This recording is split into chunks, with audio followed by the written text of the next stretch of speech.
بسم اللہ الرحمن الرحیم۔ ہمیشہ زندگی اس طرح بسر کریں کہ دیکھنے والے تمہارے درد پر افسوس کے بجائے تمہارے صبر پر رشک کریں۔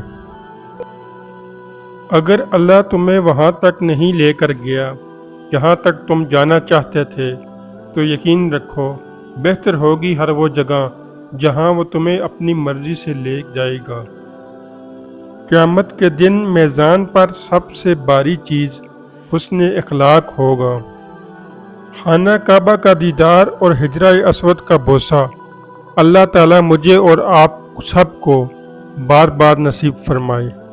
سنو، ابھی تم نے دیکھا ہی کیا ہے، ابھی تو تم نے خانہ کعبہ کی زیارت کرنی ہے۔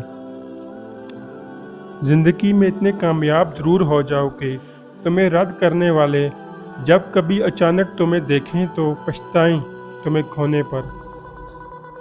زمانہ جب بھی مشکل میں ڈالتا ہے میرا اللہ ہزار راستے نکال دیتا ہے۔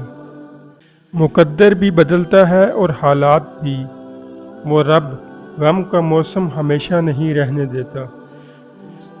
ایک رات ایسی بھی آئے گی جس میں ساری رات اس خوشی سے نیند نہیں آئے گی کہ صبح سفر مدینہ کا آغاز ہے۔